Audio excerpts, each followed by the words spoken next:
గ్రామీణ ప్రాంతాల్లో స్కూల్స్లో ఎన్రోల్మెంట్ చేయాలని చెప్పి ఈ ప్రోగ్రామ్ని అత్యంత ప్రాధాన్యత చేస్తూ ఉంది. దీని ద్వారా మనం మొన్నే మొదటి విభాగం ద్వారా ఏక్ పేరు మాకే సార్ ఒక చెట్టుని అమ్మ ద్వారా ఒక స్కూల్ నుంచి మినిమం 60 చెట్లు నాటాలని చెప్తే మనము ఆ చెట్లను నాటడం జరిగింది. అట్లానే ప్రహరీ క్లబ్స్ అని ప్రాసెస్ అని అంటే ఏదైతే డిజేబిలిటీ క్యాండిడేట్స్ ఉన్నారో వాళ్ళకి ఎట్లాంటి సాయం కావాలి దాని మీద ఎన్విరాన్మెంట్ మీద ఇవన్నీ కూడా చేయడం జరిగింది. ముఖ్యంగా పర్యావరణం ద్వారా చూస్తా ఉన్నాం మనమే చూసాం మన జిల్లాలో క్లౌడ్ బరస్ట్లు అయిపోయి మొత్తం ఆ గ్రామాల్లో 60 సెంటీమీటర్లు 70 సెంటీమీటర్ల వర్షం పడి ఆ గ్రామాలు ఆ విలేజులు వాగుల ద్వారా ప్రాంతాలు పొలాలన్నీ కూడా నాశనం అయిపోయినాయి.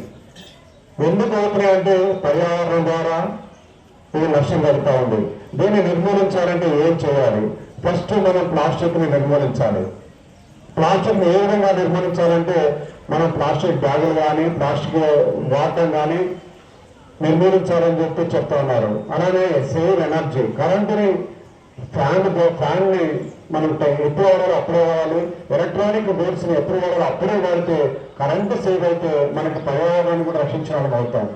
అట్లానే మనం ఏదైతే నిత్యావసరమైన ఫుడ్ మీ యొక్క తీసుకుంటున్న ఫుడ్ సరైన ఫుడ్ కాకపోతే మీ యొక్క హెల్త్ పాడైపోయి మొత్తం భారతదేశంలో వాళ్ళు ఇప్పుడు చూసే క్యాన్సర్ ఎలా డెవలప్ అవుతా ఉందో. కాబట్టి ఫుడ్ని కూడా కంట్రోల్ చేయాలి. అది విద్యార్థుల ద్వారా తల్లిదండ్రులకు వెళ్ళాలని చెప్పి దీన్ని చేస్తూ ఉన్నాం. కాబట్టి ఏ రోజు మనం స్కూల్లో ఏదైతే వేస్ట్ చైర్లు కానీ వేస్ట్ ప్లాంట్లు కానీ ద్వారా ఈ సంచుల్ని తయారు చేసి ఇలాంటి సంచుల్ని మనం అందరికీ ఇచ్చి మనం ఇప్పుడైతే ప్రజెంట్ మనం ఆచనపల్లి గ్రామం మొత్తం తిరిగి ఈ ర్యాలీ ద్వారా ఆ సంచుల్ని ప్రతి ఇంటిలో ప్రతి షాప్లో ఆ సంచుల్ని ఇచ్చి ఇలాంటి సంచుల్ని వాడాలి మనం అని చెప్పి దాదాపు 500 సంచుల దాకా మనం బ్యాగ్స్ మనం కుట్టడం జరిగింది. దానికి ముఖ్యంగా మన టీచర్లందరూ కూడా సహకరించారు. అట్లానే తల్లిదండ్రులు కూడా ఇప్పుడే చూసాం చాలా మంది బ్యాగుల్ని కుట్టి పంపించారు. వాళ్ళకు కూడా నమస్కరిస్తూ మనం కూడా మన స్కూల్లో మ్యాక్సిమం పర్యావరణాన్ని కాపాడడానికి కావాల్సిన ఆవశ్యకత వచ్చింది. కాబట్టి మీరు కూడా మీ తల్లిదండ్రులు చెప్పండి, ప్లాస్టిక్ని నిర్మూలిద్దాం. ఎక్కడైతే అవసరం ఉంటే అక్కడ వాళ్ళ మిగతా దగ్గర దాన్ని నిర్మూలించడానికి మనం ప్రయత్నం చేద్దాం.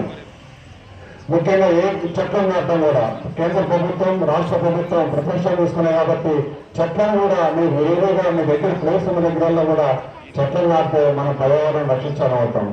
అలా మీరు అన్ని రకాలు కూడా పర్యావరణం రక్షిస్తూ మనం ఈ కార్యక్రమాన్ని దాదాపు 5th జూన్ నాడు 1 వీక్ ఈ వరల్డ్ ఎన్విరాన్మెంట్ డేగా ఉంది. కాబట్టి ఆ రోజు నుంచి ఇది స్టార్ట్ అయింది. కాబట్టి ఈ ఎన్విరాన్మెంట్ని మనం కాపాడుతూ మనము మీరు మరియు ఇక్కడ వచ్చిన అందరూ కూడా కాపాడాలని చెప్పి ముఖ్యంగా పత్రికా విలేకరుల జర్నలిస్టు మిత్రులందరూ కూడా నమస్కరిస్తూ ఇది చాలా ఆవశ్యకత. ఇది కేంద్ర ప్రభుత్వం రాష్ట్ర ప్రభుత్వం ప్రతిష్టాపిస్తుంది కాబట్టి దీన్ని విస్తృతంగా ప్రచారం చేయమని చెప్పి విద్యార్థుల ద్వారా చెప్పారు. కాబట్టి మీ సహకారం కూడా మాకు ఉంటే దీన్ని దాదాపు మనము వచ్చే తరాలకి ఈ పర్యావరణాన్ని రక్షించాలవుతాం. కాబట్టి మీరు వచ్చిన జర్నలిస్ట్ మిత్రులందరికీ కూడా మా విద్యాసంస్థ తరఫున నమస్కరిస్తూ